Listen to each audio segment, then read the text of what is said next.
Vale, señor Fidel, pues primero que todo le comento, este es un trabajo de una materia llamada gestión pública. Yo pues estudié administración de empresas. Esta entrevista se hace con el fin pues de poder, digamos, saber un poco más sobre eh, la vida política y demás de un edil, ¿sí? Pues ya que fue elegido por voto popular y demás. Entonces, pues para iniciar con esta entrevista, pues me gustaría que nos indicara cuál es su nombre completo. Yo me llamo Fidel Ernesto Poveda Gómez. Vale, señor Fidel. Quisiera saber cuál es el cargo que usted ocupa actualmente, Yo soy edil de la localidad de Engativá. el de la comunidad negativa, vale. Quisiera que nos pudiera comentar un poco más sobre las funciones que usted desempeña en ese cargo. Bueno, es bien interesante la pregunta en el sentido de que unas obligaciones surgidas del Estatuto Orgánico de Bogotá, que 14 funciones que nosotros cumplimos alrededor de principalmente planificación para el desarrollo y el ordenamiento del uso del suelo y los presupuestos vinculados a esa actividad. Entonces, esas 14 funciones tienen que ver con eso.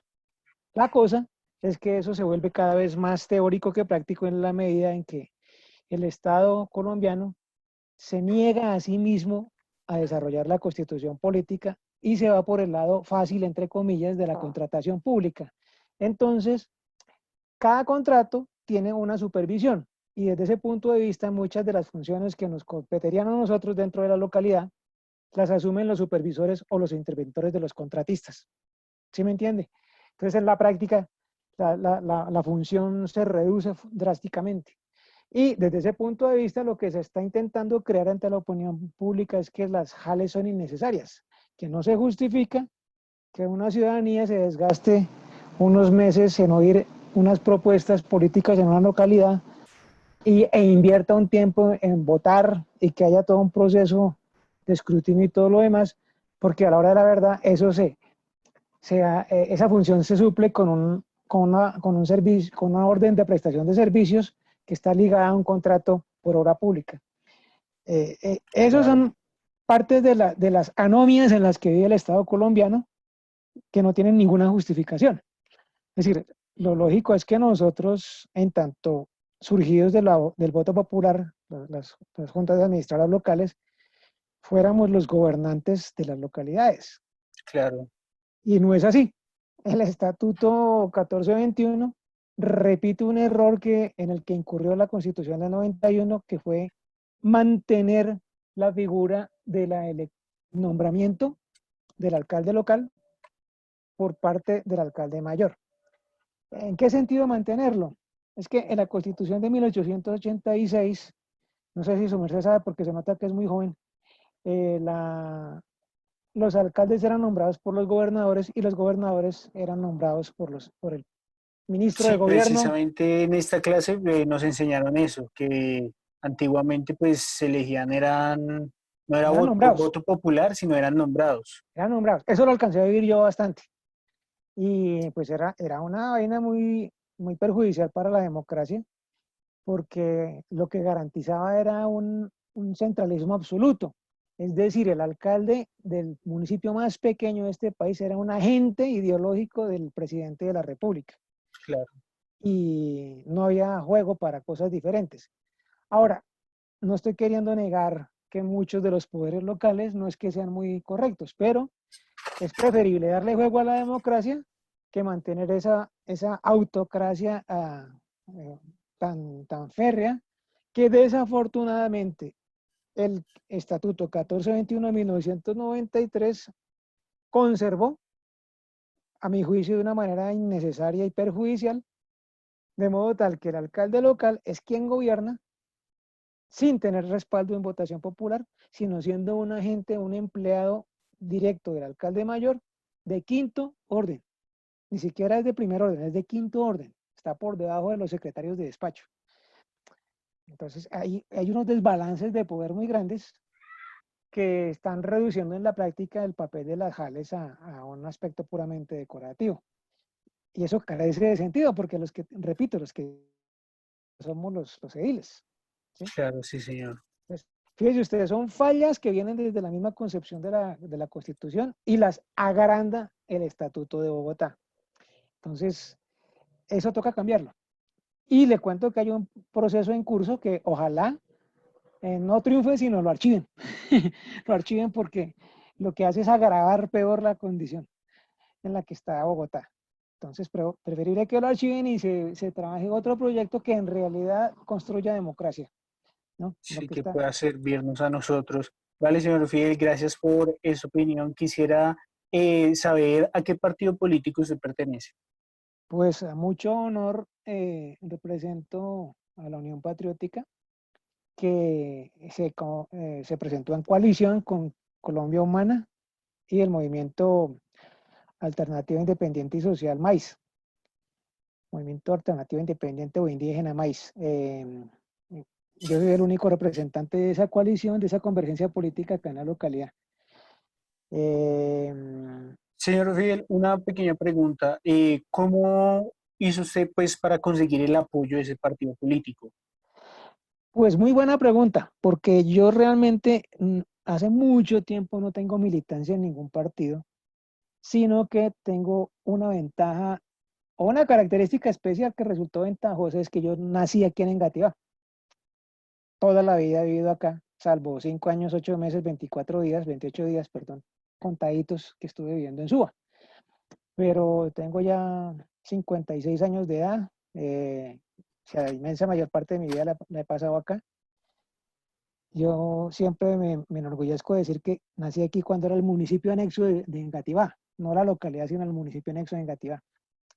Y desde pequeñito me, me convencí de que quería estudiar los seres vivos. Yo soy biólogo egresado de la Universidad Nacional de Colombia.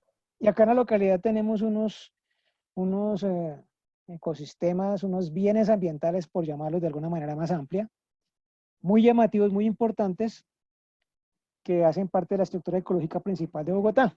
Son la Chucua del Jaboque, la Chucua de Tibauyes, está la Chucua de Santa María, el pobre Canal Bonanza, que fue una chucua que yo alcancé a conocer ya degradada, pero todavía tenía sus barbascos y sus plantas de chucua. Y también tenemos el Jardín Botánico, la Avenida Rojas, que fue perfectamente arborizada por el Jardín Botánico en los tiempos en que los dirigía mi profesor Luis Eduardo Morausejo. Entonces, había mucha cosa por defender. Y en estos últimos años, los ambientalistas, no profesionales, pero sí muy decentes que hay en Ciudadela con subsidio y alrededor de la Chuco del Jaboque, pues me convocaron. Venga, venga, señor, aquí nos colabora. Y fueron 4 o 5 años de apoyo continuo con estas personas, grandes personas, eh, que, que me hice conocer ante la ciudadanía y pues aquí estoy. La gente Ah, la gente de UP dijo, señor Don Fidel, me decían, porque eran jóvenes todos y me tenían sí, respeto. señor. Me decían, Don Fidel, queremos que usted nos represente. Ahora me dicen, Fidel, así nomás. Sí, señor. Y Ah, pues, claro, fue el mismo, la misma comunidad que vio en sí, este, pues, esas capacidades. sí, la ciudadanía dijo, pues queremos que nos represente. Y yo les dije, pues yo no soy movilizador político, yo ahora apenas soy un investigador en ciencias naturales que se ocupa por enseñarle a la gente sin ninguna impaciencia, tengo esa ventaja, enseñarles dónde viven, qué los rodea, a qué pertenecen. Yo me siento perteneciente al Jaboque, me siento perteneciente a Tibauyes. Yo no soy dueño de Tibauyes ni dueño de Jaboque, pertenezco a ellos. Sí, sí. Y esa forma de pensar, pues creo que caló en buena cantidad de personas y pues llegué aquí al legislato en Engativá y con la intención de ir ampliando el espacio para que más gente que comparte mis ideas llegue en la próxima elección. Vale, señor Fidel. Quería preguntarle, pues, ¿cuál es su visión del Estado ahorita, pues, con esto del coronavirus, de lo que está pasando?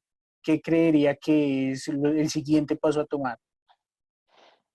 El siguiente paso es el que siempre he dicho, Colombia debería haber invertido desde mucho tiempo atrás en investigación científica. No se ha hecho, no sé si eso me se sabe, pero aquí en Colombia los biólogos somos los peritos legales y jurídicos para todo lo que tenga que ver con biología. Es decir, por ejemplo, lo que se llama, lo que se conoce como medio ambiente, eso es campo de acción de la biología. Y Sí, nosotros somos peritos legales y jurídicos. Y de eso se lo pasan por debajo de la mesa toda la institucionalidad. No cumplen la norma. De modo tal que cualquier politólogo, cualquier abogado, cualquier arquitecto o ingeniero decide siendo disque autoridad ambiental. Esa es la anomia en la que vivimos en este país.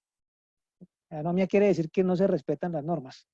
claro, ¿no? Y se creen autoridad ambiental, pero en realidad no tienen conocimiento del tema. Es lo que, Exacto, la autoridad nace del conocimiento.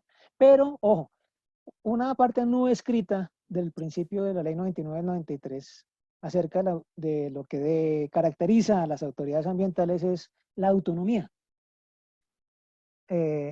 Lo que hace que una autoridad ambiental sea autoridad ambiental, o más bien autoridad no ambiental, sino autoridad, es que son autónomas. ¿A qué me refiero yo? A que no están ligados al mandato de eh, algún servidor público de mandato de ningún perdón, no están ligados al mandato de ningún servidor público elegido por voto popular. sí, Sí, eso es importante.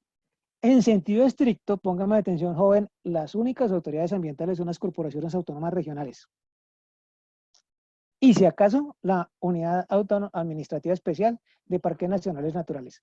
En sentido estricto y de acuerdo con el espíritu de la misma ley, ni siquiera el ministro del Ambiente es autoridad ambiental. ¿Por qué? Porque depende del presidente. Y en sentido estricto, la Secretaría del Ambiente de Bogotá tampoco es autoridad ambiental porque depende de la alcaldía. ¿Se me entiende? En cambio, las sí, claro. corporaciones autónomas regionales no dependen de ningún gobernador, ni de ningún presidente, ni de ningún alcalde. Aún a pesar de que en sus consejos directivos haya gobernadores, haya alcaldes. ¿Sí? Pero un director de una CAR, como por ejemplo la de Cundinamarca, es casi que una rueda suelta. Claro, o sea, tiene la autonomía de hacer pues, lo que quiera, por decirlo así. En la práctica resulta siendo así, y pues aquí en nuestra localidad tenemos, por ejemplo, la Petar Salitre, que es una planta de tratamiento de agua residual que no cumple la función que debería cumplir, ¿sí? Está subdimensionada. Por una parte, en cuanto a la cantidad de agua que debe procesar, y por otra parte, en cuanto a que no tiene claro cuál es el metabolismo del agua que conduciría a poner el agua residual que recibe eh, en aptitud ecológica poder, para poder llegar al río Bogotá sin mayor inconveniente. Eh, Porque debe usted saber que en Colombia se reconocen 5 categorías de agua. El agua potable para consumo humano, el agua para consumo animal, el agua para riego, el agua para ecosistemas y el agua para diversión. Vale, es Mientras, un buen dato, la verdad, no, no lo sabía. sí, sí, eso es una norma bastante vieja, Sí, es un decreto, creo que es ¿cómo es? El 1594 de 1984, que es el de vertimientos. Ese se encuentra en internet, usted lo puede poner en Google, decreto sobre calidad de agua residual, vertimientos, así, más o menos, sí, y ahí señor. le sale el decreto. Esa norma tiene una inmensa ventaja, es que fue hecha con base en bioensayos. O sea, no se la inventaron así de la nada, sino en eso participó el Instituto Nacional de Salud en su momento, con colegas Claro. míos. Y utilizaron una metodología que se llama 5096. 5096 se refiere a lo siguiente, a que se hacían experimentos que duraban 96 horas, ¿sí? En Sí, las que cogían unos pobres organismos, por eso sí hay que reconocer que era un poquito cruel, unos organismos del agua que se llaman dafnias. Dafnias son unos crustáceos chiquiticos y la gente les dice pulgas de agua. Pulgas de agua. sí, Bueno, señor. entonces supongan que echaban 1000 dafnias por cada uno de muchos frascos. Entonces, digamos, ahí, le estoy poniendo un ejemplo hipotético, ¿no? Sí, señor. Había una fila de 10 frascos. Entonces, a estos 10 frascos les vamos a aplicar nitrato, ion nitrato, a 10%, 20%, 30%, ¿sí me entienden? Sí, señor. Bien. Entonces, dejábamos pasar 96 horas y aquella concentración de nitrato a la cual se muriera el 50% de los bichitos, era el que se tomaba como indicador de calidad. Mm, Ese es el criterio. Un poquito cruel, pero, pero digamos tenía certeza biológica de que era así. sí, Y después de esas normas, nos quitaron el papel a los biólogos, se dedicaron a hacerlo a los ingenieros químicos y los ingenieros XY, y resulta que la ingeniería no sirve para eso. No es papel de la ingeniería ponerse a evaluar calidades tróficas del agua, por ejemplo. ¿Sí me entiende? sí, Entonces claro. se desdibujó, se desdibujó el sentido de las normas, de la norma ambiental. Y eso, repito, viola la ley, porque nosotros, según la ley, somos los peritos legales y jurídicos. ¿Ya? Claro, sí, señor Fidel. Vale, gracias. Señor Fidel, por último quisiera preguntarle, ¿usted a futuro piensa seguir la carrera política? Pues siempre tirando para el lado de hacer la pedagogía de la biología y aspirando a tomar el puesto que nos merecemos en el país, seamos políticos o no, pero sí biólogos. ¿Sí me entiende? Sí, señor. Sí biólogos. En ese sentido, creo que mi aporte a la política va a ser sustantivo y lo está haciendo en la medida en que veo que varias de las cosas que he ido aportando poquito a poquito se van viendo reflejadas en cambios de pensamiento de gente que tiene un poquito más de poder que yo. Pero de eso se trata, de ir insistiendo. Pues ya no soy Sí, ningún muchachito. Tampoco me voy a morir mañana, pero hay que aprovechar el resto de vida que me queda en incidir en ese sentido. quiero dar como su aporte, los conocimientos que usted tiene para poder mejorar. Claro, claro. Ahora bien, si usted me pregunta qué prefiere, ser profesor de universidad a ser político, obviamente yo preferiría ser profesor de una universidad en condición de pensionado, por la edad que tengo. Me Mm, explico. Que no me jodan la vida, perdón la expresión, sí, exigiéndome horarios, exigiéndome cosas, sino que yo trabaje a gusto con jóvenes, formando jóvenes, aprendiendo con ellos también, porque uno aprende hasta el último día de vida en esta profesión es así, y, y viviendo dignamente de eso, que es lo que difícilmente se logra. Llevamos 36 años en esa pelea, ¿no? sí, señor. Ahora bien, yo le cuento otra cosa como para cerrar, si es que su merced ya está escaso de tiempo, pero que vale la pena que la gente lo sepa. Sí, Hace señor, poquito pregunte. obtuvimos un triunfo con respecto a las intervenciones que el señor alcalde Enrique Peñalosa Londoño dejó montadas sobre los humedales de acá de nuestra localidad. Al tipo en su delirio se le ocurrió que se podían y se debían meter caminos de cemento entre los humedales. O sea, más bárbaro no podía ser. Sí, Y se inventó una norma, el muy sinvergüenza se inventó una norma, un acto administrativo de él para violar un acto administrativo que había sido construido por muchas más personas que sabían mucho más que él, que era la política distrital de humedales, con el fin de declarar a la política distrital de humedales ilegal y decir que estaba violando el acuerdo 190, que es el decreto por el cual está adoptado el POT de Bogotá vigente. Y con una serie de mentiras, porque él afirmaba que el decreto 190 permitía hacer senderos duros por los humedales. Eso no es cierto. El decreto 190 los condicionaba a tres condiciones. Una, que no fragmentaran el ecosistema, cosa que en efecto hacían. claro. Por eso no se debían hacer. Dos, que se armonizaran con el paisaje. ¿Usted cómo va a armonizar el cemento con los juncos, por ejemplo? Sí, posible.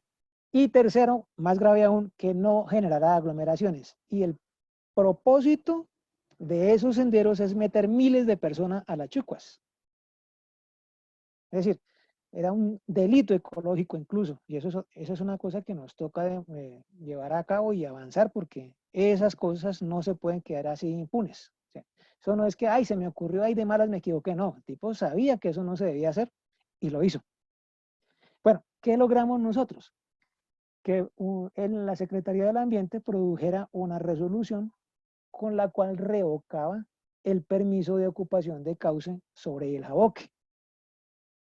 Entonces, eso en la práctica significó que no continuaban con esas obras.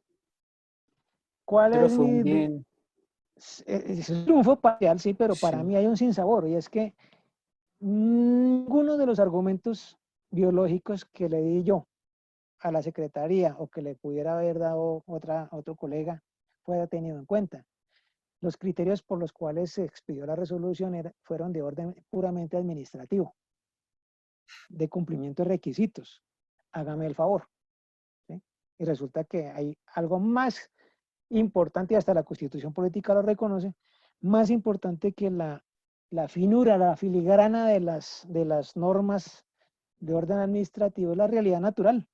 Y esa realidad natural estaba reconocida en la ley por conducto de nosotros los biólogos. ¿Se me entiende?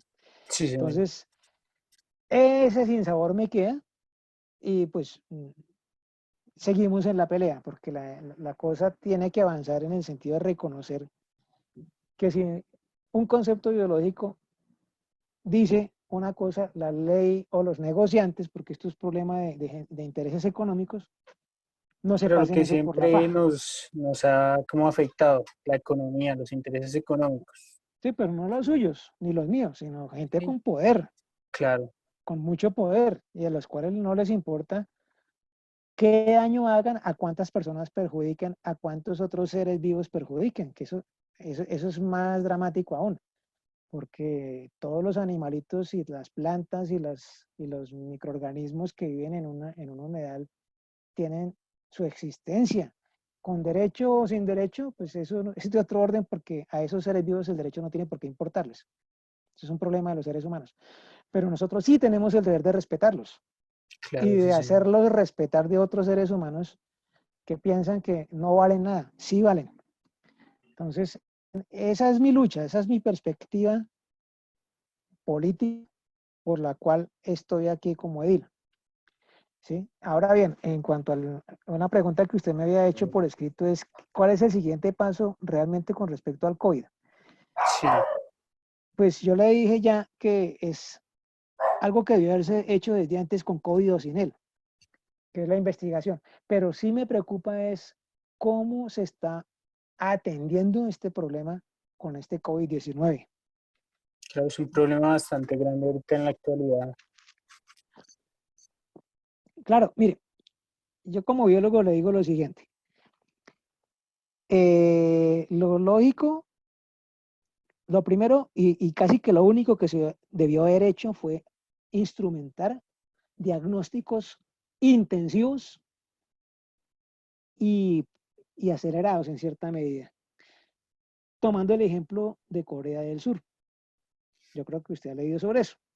Sí, En señor. Corea del Sur se hacían 30.000, o se hacen todavía 30.000 pruebas por día, una cosa asombrosa, y con cierta rapidez en los resultados. El resultado concreto sobre la economía coreana es que no se paralizó. ¿Sí? Los confinamientos no fueron tan drásticos como pretendieron hacerlos acá obligadamente, y tampoco se sometió a la gente a que tuviera que salirse a rebuscar por más que tuviera que proteger la salud. Aquí ni por una cosa ni por otra. El gobierno nacional se dedicó fue a entregar el dinero público a los bancos, 9,8 billones de pesos. O sea, aprovecharon el desorden para generar un pánico mediático gracias al cual podían hacer sus marrullas. ¿Sí? Porque así fue.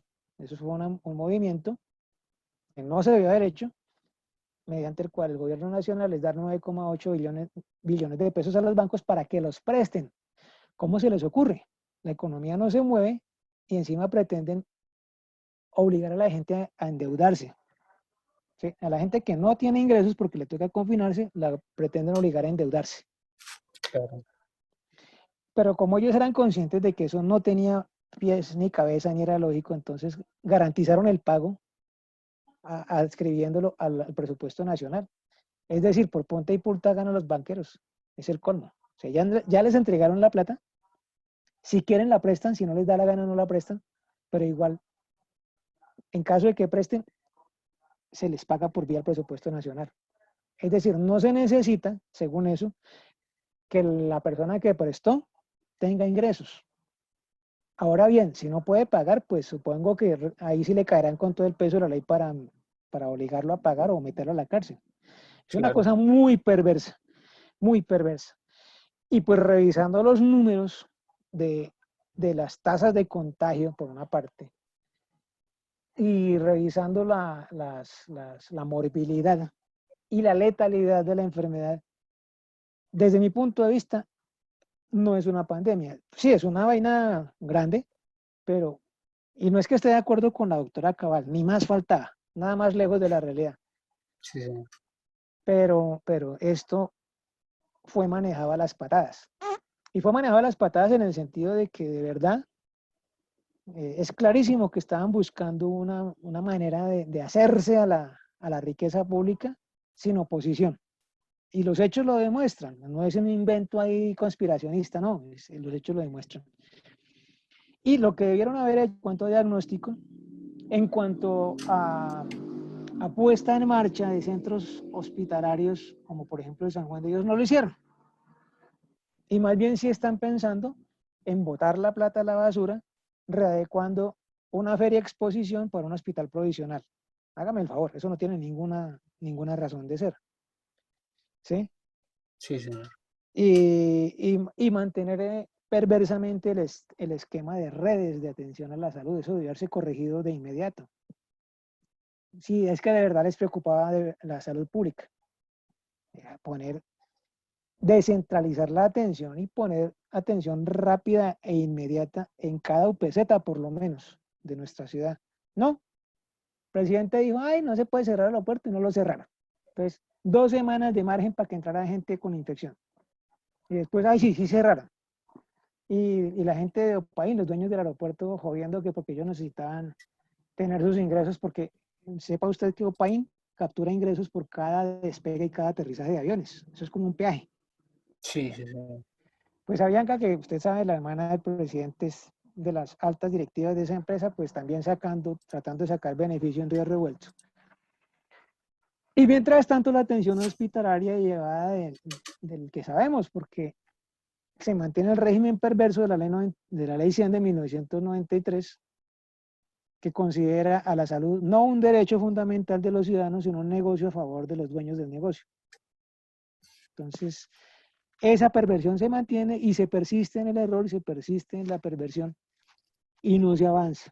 O sea, estamos como siguiendo la política de las dos ministras brillantes. La señora vicepresidenta que nos dice que somos unos atenidos y de la ministra del Interior que dice que toca encomendarse a Dios. O sea, encomiéndense a Dios porque si no somos unos atenidos. Mientras tanto, el gobierno hace sus bobadas, hace sus cosas por allá. Se lo aprovechan. Claro. Y digamos la alcaldía de Bogotá, pues divagando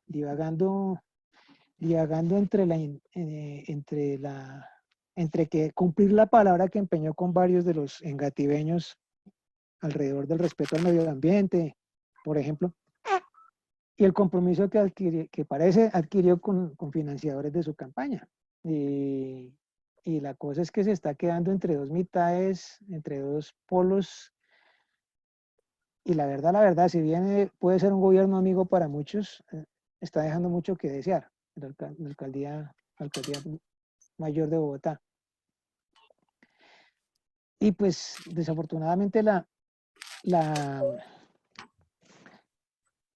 digamos, Disculpe, la compensa. señor. Creo que se va a cerrar la sesión, porque máximo dura 40 minutos. Tranquilo, Ah, no, bueno, creo que aún nos queda tiempo. Creo que aún nos quedan unos 5 minutos. sí, sí, pues digamos Sí, señor. la atención inmediata a los problemas de los ciudadanos no se ha visto como debía ser. Es decir, lo lógico es que si la gente se tiene que confinar, no tenga que pensar ni en qué va a comer mañana, ni que va a tener que pagar servicios públicos, ¿sí me entiende? Pero Claro, no, sí. aquí aparentemente la pandemia es culpa de los ciudadanos y tienen que pagar la culpa. Esa es una forma muy perversa de administrar un país y de administrar una ciudad. Las ayudas se han demorado demasiado. Y lo que es peor, cuando hay gente que autónomamente, ciudadanos como usted o como yo, bueno, ya yo no yo porque yo soy electo, pero digamos como usted que no es electo, se organiza con otros y dice, vamos a hacer una red de apoyo solidario. Entonces, no falta la persona que dice, este grupo de gente es agente de tal edil y están manipulando políticamente las ayudas. Mm, Cuando no, una salvedad, nosotros no manejamos ni un solo peso del erario público, ni como junta, ni como edil cada uno por aparte, no. sí, señor. A nosotros nos pagan, ¿sí? Nos pagan unos honorarios por cada 20 sesiones que cumplamos por mes. Si nosotros hacemos 20 sesiones, tenemos derecho a unos honorarios. Y pues digamos que a mi juicio es un dinero, para mí es decente, está bien, y pues puedo darme el lujo de apoyar, por ejemplo, esa red, ¿sí? Sí, O a señor. otro grupo de ciudadanos. Me dicen, hermano, a veces ni pensando en que soy, dicen, hermano, necesito ayuda, tenga, ya puedo. Cuando estaba el año pasado incluso, no podía, no tenía ingresos, entonces ahora ya puedo, entonces lo hago. Porque si me espero al trámite oficial, la cosa se demora mucho, la ayuda no llega. Entonces, pues uno trata de cumplir su papel. Ese es humanamente solidario. Ahora, puede que políticamente no sea lo adecuado porque el Estado debería cumplir su función. Desafortunadamente no lo está haciendo. Sí, no, y es que si nos quedáramos todos esperando a que el Estado cumpla la función, pues muchas cosas no pasarían. Pero toca forzar a que el Estado haga lo que tiene que hacer porque los ciudadanos hacemos lo que tenemos que hacer. Sí, Hay señor. una asimetría que no está compensada y hay que compensarla. Esa tesis, los atenidos, es de gente sinvergüenza y parasitaria como desafortunadamente la señora vicepresidente. No es justo tratar a los ciudadanos de esa manera. Y menos aún cascarles con el ESMAD si protestan. Esa es otra de las cosas que me demuestran que el objetivo del gobierno no era realmente preparar al país contra una contingencia sanitaria, sino armarse de poder y, y estar a la espera de que la gente se sublegara para ir a cascarle. ¿Usted Claro, vio? La inversión en ESMAD no se justifica. sí, La única justificación es que estén pensando a futuro en que van a salir a cascarle a las personas y de sí, pronto claro, hasta matar. claro, y si invierten para eso es que ya tienen pues planeado o al menos están previendo eso. Claro, pero los asuntos importantes no los están atendiendo. ¿Sí? Ahora bien, se cuenta con la inercia de cada empresa, de cada ámbito de la sociedad para que se defienda solo.